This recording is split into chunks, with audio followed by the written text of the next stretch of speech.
লোকসভা নির্বাচনে জিতে মোদির রেকর্ড টানা তৃতীয় মেয়াদে প্রধানমন্ত্রী হতে চলেছেন। তবেই প্রথম তার দল ভারতীয় জনতা পার্টির সরকার গঠনের জন্য আঞ্চলিক দলগুলো সমর্থনের প্রয়োজন হচ্ছে। তাই শরিকদের হাজারো দাবি দাওয়া মেনে তৈরি করতে হবে মোদির তৃতীয় মেয়াদের মন্ত্রিসভা। আগের 2 মেয়াদে নিরঙ্কুশ সংখ্যাগরিষ্ঠতা পাওয়া বিজেপি এবার লোকসভা নির্বাচনে 543 আসনের মধ্যে এককভাবে মাত্র 240 আসন পেয়েছে। সরকার গঠনের জন্য 272 আসন প্রয়োজন, আর বিজেপি নেতৃত্বাধীন এনডিএ জোট 293 আসন জিতেছে। অন্যদিকে কংগ্রেস নেতৃত্বাধীন ইন্ডিয়া জোট 232 আসনে জিতেছে। এর মধ্যে এককভাবে কংগ্রেস পেয়েছে 99 আসন। আগামীকাল রোববার সন্ধ্যায় একটি জমকালো অনুষ্ঠানের মধ্য দিয়ে নরেন্দ্র মোদী ও তার নতুন মন্ত্রিসভার সদস্যরা শপথ নেবেন। কংগ্রেস নেতা জওহরলাল নেহরুর পর তিনি হবেন প্রথম 3 মেয়াদের প্রধানমন্ত্রী।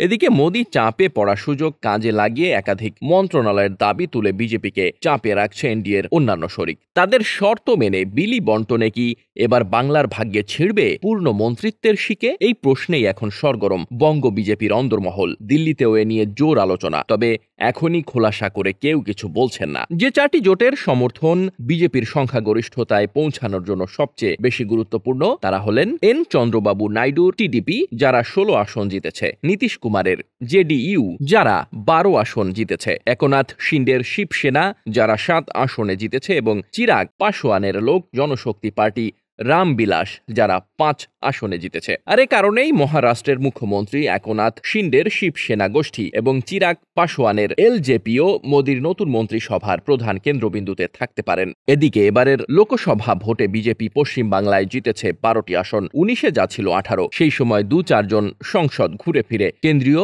মন্ত্রিত্ব পেয়েছিলেন। আসানসোল থেকে জয়ী বাবুল সুপ্রিয়, আলিপুরদুয়ারের জন বার্লা, বাঁকুড়ার সুভাষ সরকারের পর কোচবিহারের নিশীথ প্রামাণিক ও বনগাঁর শান্তনু ঠাকুর বিভিন্ন মন্ত্রণালয়ে প্রতিমন্ত্রীর দায়িত্ব পান। তবে পূর্ণ মন্ত্রিত্ব জোটেনি কারো কপালে। এবার তো জয়ের হার আরো কম। তবে কি মোদির তৃতীয় মন্ত্রিসভায় আদৌ কারো জায়গা হবে?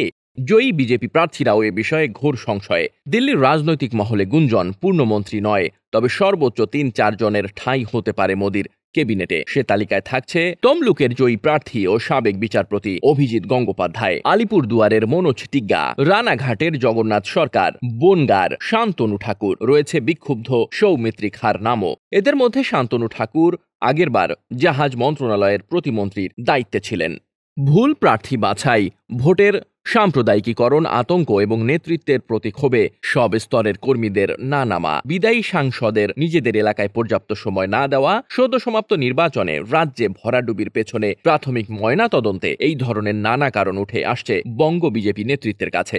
শুক্রবার ছিল এনডিএর নেতা বাছাইয়ের বৈঠক। তাই দলের নির্দেশে প্রত্যেক সাংসদ উপস্থিত হয়েছিলেন দিল্লিতে। সেখানেই বঙ্গ বিজেপির এক সাংসদ ও রাজ্য স্তরের অন্যতম শীর্ষ নেতার প্রাথমিক বিশ্লেষণে উঠে আসে এ ধরনের নানা তত্ত্ব। তার মতে, যদিও প্রার্থী নির্বাচন করেছিল সর্বভারতীয় নেতৃত্ব, তবু প্রার্থী বাছাইয়ে বেশ কিছু সিদ্ধান্ত আরও ভেবেচিন্তে নেওয়া যেত। একই সঙ্গে দাবি করা হচ্ছে, অযোধ্যা, রাজস্থানের মতো হিন্দু অধ্যুষিত এলাকাগুলোতেও যে হিন্দুরা সর্বত্রভাবে সমর্থন করেনি, সেই একই ছবি দেখা গেছে রাজ্যেও। উল্টো দিকে সংখ্যালঘুরা দুহাত ভরে আশীর্বাদ করেছেন তৃণমূলকে।